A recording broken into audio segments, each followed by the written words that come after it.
Hey everybody, welcome back to the Turnout. I'm your host, Aloy. Don't forget to check us out at usaaudiences.com. I did a live stream on one of my other channels that I thought you guys would be pretty interested in seeing. So I actually went and I edited it down and added some graphics and whatnot. And I think that you guys are going to really like it. So without further ado, go ahead and check out the live stream. Hey everybody. Over this past weekend, I went and saw the Jonas Brothers, which it was interesting how it all came to be. My wife ended up getting some free tickets that she won from work, and we got 3 tickets. We ended up taking my daughter because she's really into music, and we were like, yeah, let's do that. And you know, it's weird because like all leading up to it, the Jonas Brothers are an interesting like sort of situation, right? Because the Jonas Brothers themselves are like so far out of my purview that it's just odd. But I'm actually kind of into Nick Jonas. Nick Jonas, who is I think he's the youngest of the 3. I'm not really sure. But he came out after they kind of broke up. 2 of the brothers, Joe and Nick, went on to do solo stuff, and then Kevin went on, I think he owns a construction company. But Nick did his very first album, Nick Jonas and the Administration, and if you haven't heard it, you should go check it out. His band was called The Administration, but if you looked at the members of the band, it's just the original MPG. It's Sonny T, Tommy Barbarella, Michael B. And it was actually pretty cool to see, you know, Nick Jonas doing an album with this band that I love. And after that, his second album came out, and he had Jealous and all the big hits and all that stuff.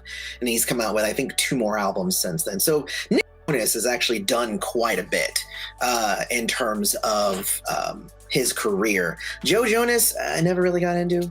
And Kevin Jonas, obviously, like I said, he did construction while they weren't together. So in preparation for this concert, we decided that we were going to like download a bunch of Jonas Brothers and like listen to it like nonstop for like 2 days, which we did. And it was good. I actually, I listened to their new album. They have that Sucker song, which is it's super catchy and way not my style, but like you just can't deny how good it is. It's just freaking catchy.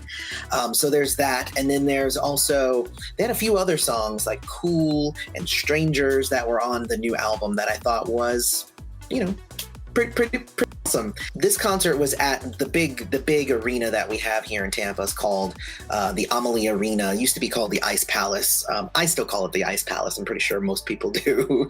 It's where we have our hockey games and everything, but we decided to go to there because that's where the concert was, obviously. And it was a weird kind of like sea of like white girls. And when I say girls, I don't even mean like white women. I mean like majority like white girls, which I actually was kind of expecting the age to be slightly more, you know, like little girls were into them when they were little boys. So it seemed weird that like there were still so many little girls still kind of into the Jonas Brothers, but it was pretty cool. So we show up, yes, hockey in Florida. We have the Tampa Bay Lightning, which is actually like one of the top tier teams, just so you know. Because it's a really cool like arena for that sort of thing. So what ended up happening was we got there, and there was 2 opening acts for the Jonas Brothers. The first one was Jordon McGraw, and it was funny because the booths out in the waiting area, like outside the arena itself, had T-shirts that said Jordon McGraw does not sing country music, and I thought that was awesome. But he actually he sang pop music. Obviously, seems like a good connection there. I think the songs were pretty good. You could tell that they were radio friendly. I don't know the names of any of them, but he sang them well, but his band was amazing. Like his band was like going crazy. They were super into it. They were like dancing all over like they were awesome. He sang it well, but he didn't necessarily have the huge kind of stage presence that you want a leading man to have. And what ended up happening was like he was lackluster. I ended up watching like the keyboardist the whole time. So like because the keyboardist was like way into it. He was awesome. But, you know, like I said, the songs were great, and, you know, he sang them well. And, you know, he was on stage for like 20 minutes, 25 minutes, something like that. He was the first opening act. So he was good. Then the second opening act came out, and that opening act was Bebe Rexha. She was somebody who I didn't even realize that I had heard. I guess all of her songs I have heard before. I think she sang like one song that I hadn't heard somewhere on the radio. But she has an interesting voice. I wouldn't even say that I'm a fan of her voice. That's not a slight against her. It's just, some people have different ears. I don't know if I like her voice because it actually it's when I was watching The Voice, the show with like CeeLo Green and them. It was so weird because every season they would pick somebody who had a quirky voice, and it was always somebody who sounded like her. And it was always somebody you're like, they would never win this. But I guess it's cool that they're there. So what ended up happening was she came out, and the stage show was actually pretty good. Like there was a huge like screen behind her that had like images flashing and stuff. Her band did not seem into it at all. They seemed like very much like, oh, we are just here to pick up a paycheck. So they were not into it. And they like turned the music level down on a lot of the instruments. Was weird too. So it was like, I don't know. It was weird. Like at a concert, you're not really supposed to be able to, I guess, hear each other. But during her performance, we could. I was actually having a conversation with my wife while she was singing. But she came out. She sang stuff like, Monster, and the one that she did with the country band. And the weird thing about her, it's just a weird thing with stage presence. Not everybody has it. It was cool because like it was her, and she had two dancers behind her, and she was, doing the dance moves, and she even tried to do the floss, and she tried to twerk, and it didn't work out all that well. And she was like, I tried, guys. And it was kind of funny. Like it was a great kind of live moment. But honestly, there was one dancer that was behind her, and she had like an Afro puff behind her and all that stuff. And she was like she looked good. She was singing, like you could hear her voice in the backing vocals. Like she sounded good. She was dancing well. Like all of that stuff. It was like, why isn't she the star? Like why didn't we get these songs and give them to her, whatever her name was?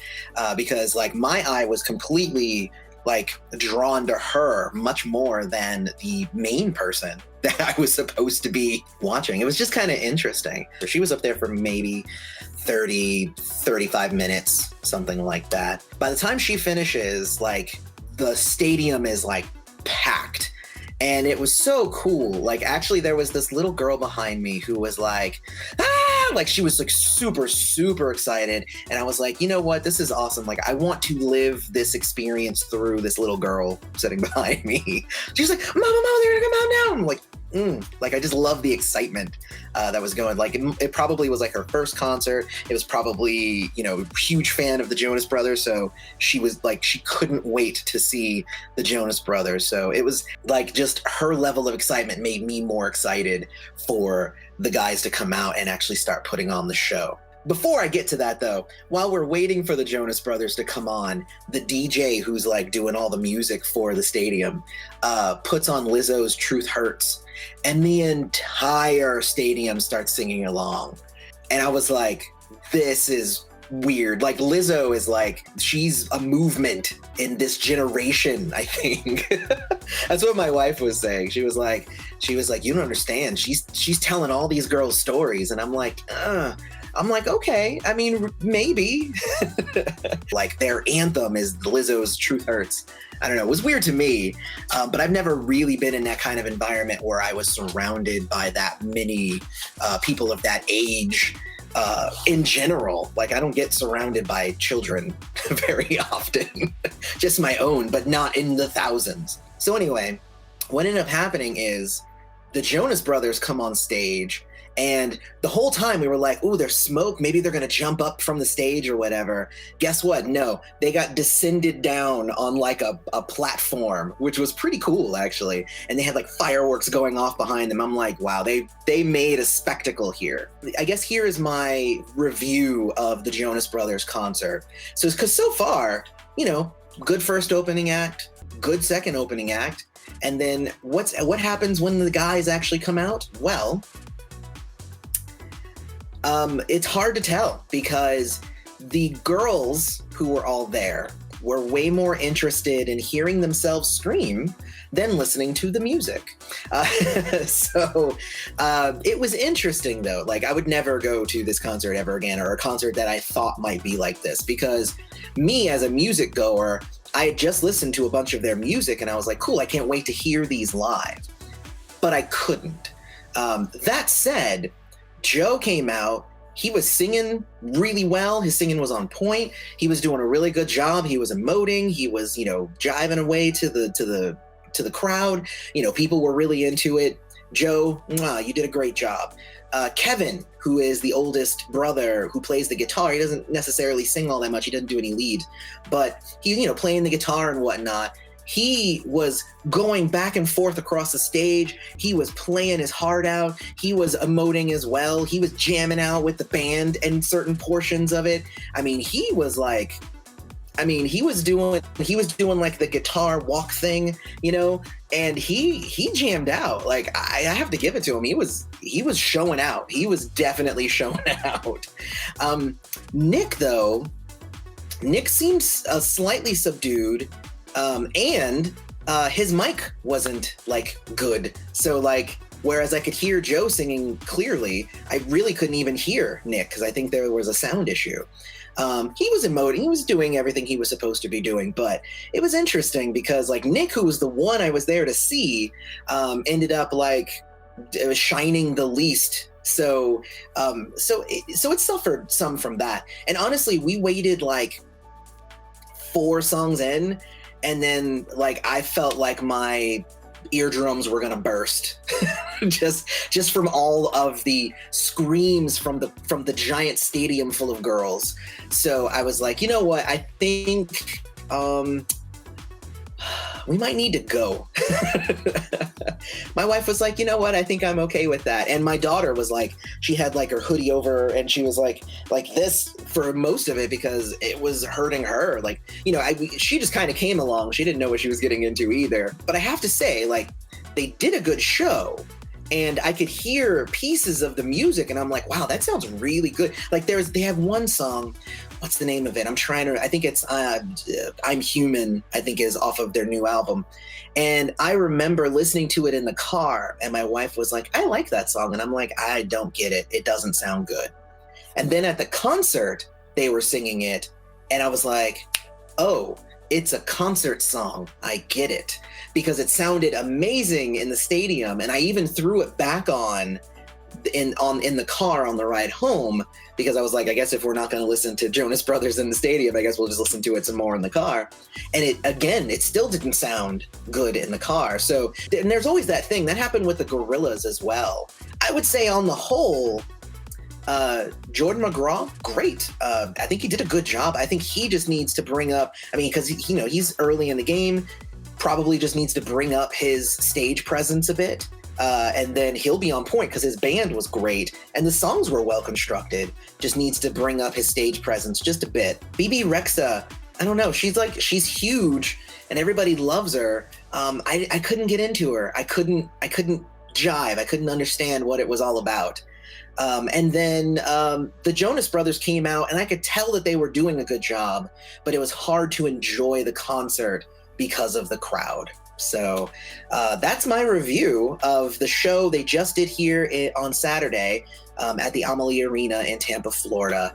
And I went to it and it was enjoyable. Actually, you know what I would love to hear though in the comments? I want to hear if you've ever been to a concert like that you had to leave early because of how loud or I guess rowdy the club was. I would love to hear what you guys have to say about that because I want to know if that's ever happened to you. I think this is the first time I've ever left a concert because the crowd was bad.